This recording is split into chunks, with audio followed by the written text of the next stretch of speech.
Welcome back to the Capture Your Confidence podcast. We are talking about the role of body language in building inner confidence. You know, it is wild if you think about how much you're saying without saying anything at all, based on how you hold your body, how your face looks, how you sound. All the things. And here are some fascinating stats. So 70 to 93% of all communication is nonverbal. Mm-hmm. And I buy it because if you've ever had an interaction with anyone ever where you said to them, it wasn't what you said, it was the way you said it. Yes. It tells the story perfectly. Yes. And then digging deeper, 55% nonverbal, 38% is vocal, and 7% is the words. Which means that it doesn't matter what you say. It matters how you say it. Yes. And think of all the ways that this shows up in our lives. There is likely someone that you work with that maybe does not substantively say the right things all the time, but they deliver it in a way that is well received and they get promoted or they get opportunities because of that. Yeah. I mean, you've all seen somebody who could literally sell ice to an Eskimo, right? They have charisma. They are so disarming. The way that they speak, they just believe everything that they say. And so then you in turn believe what they say. You've seen this happen 1,000 times, right?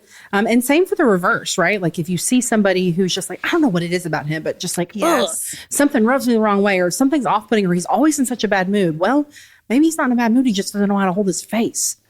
Yeah. And I think if we can spend a little time on these nonverbal cues and our tone and just having an honest conversation and assessment, you can really make a lot of progress. It's low hanging fruit. It's small fixes that we can make that really make a big difference. Yeah. And so we really wanted to walk you through some of the nonverbal things that people who have a lot of confidence do so that you can start implementing these in your practices to start appearing more confident, whether you're speaking on a stage or just having a conversation with someone one-on-one. Yes. Okay. Let's start with eye contact. Yeah.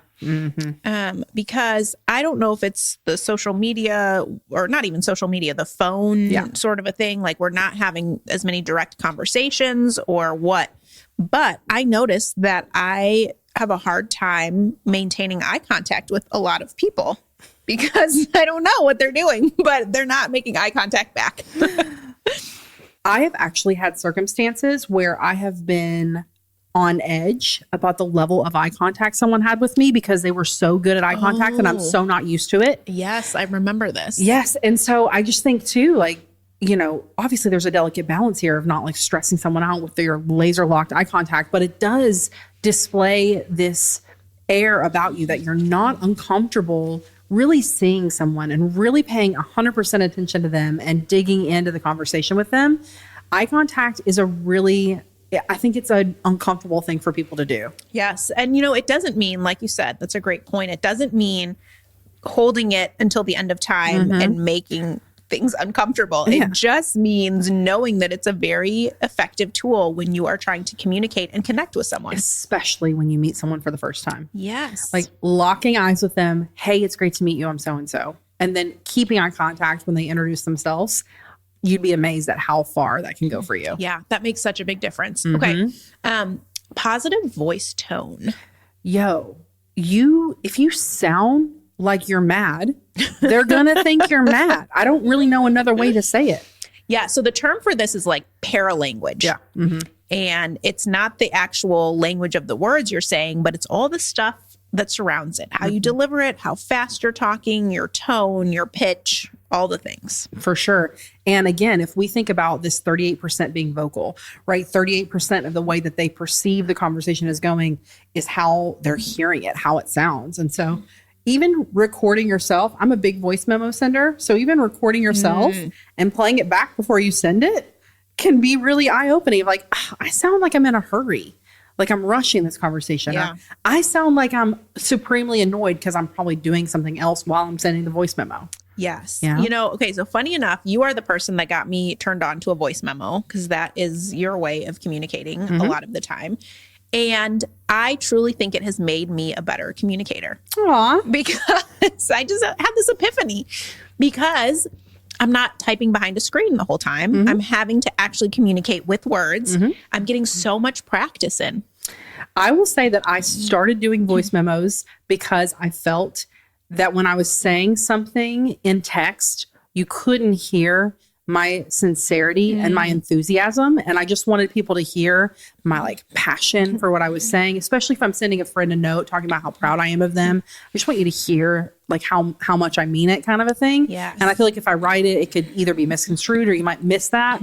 And actually what I learned was that like my number one, my easier skill is speaking, not writing. And so it was a crutch of the opposite way. Like I wasn't doing the work to get better at writing in communication. And I was just using the one that felt easiest to me.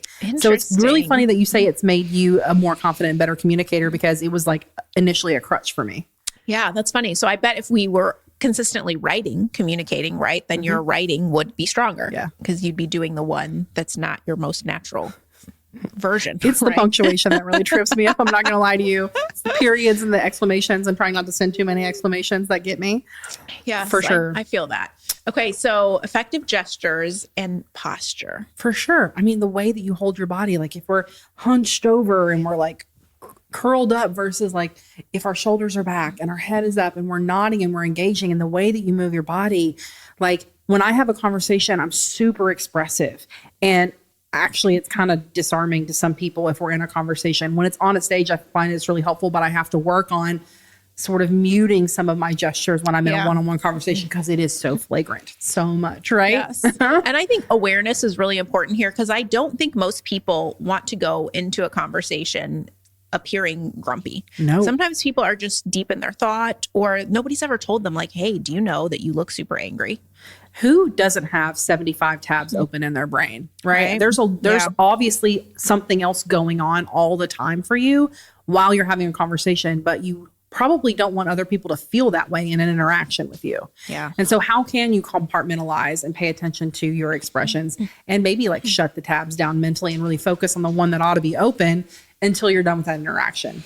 Yes. And this one, the last one we'll touch on, which I love the most, is initiating the interactions.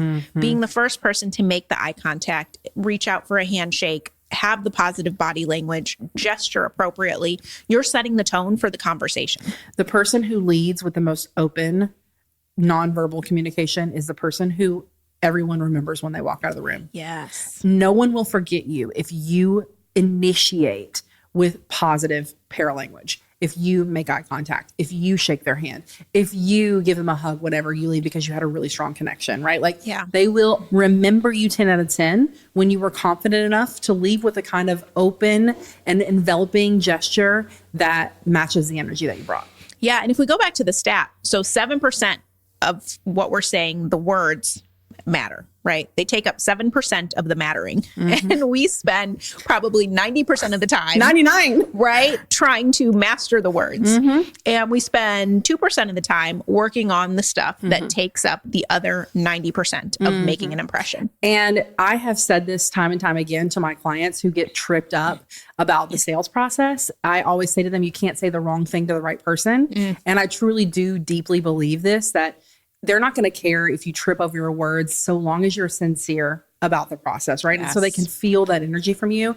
And I really do think this conversation really plays into that, right? Like if I lead with an open heart and with a willingness to communicate and connect with you, there's no way you're going to miss my intention. And so even if I say something silly or I pronounce something wrong, that's not going to be what you carry away. What you carry away is the way that I made you feel. Yeah. I mean, it's like the other 85 of communicating. Oh my gosh, I love it. So we want to hear from you, your body language stories, right? Have you ever had like a body language story nightmare? Have you had a time in your life or in your business where positive body language has really helped seal the deal for you? We want to hear from you. Yes, we will talk to you soon. Bye, y'all.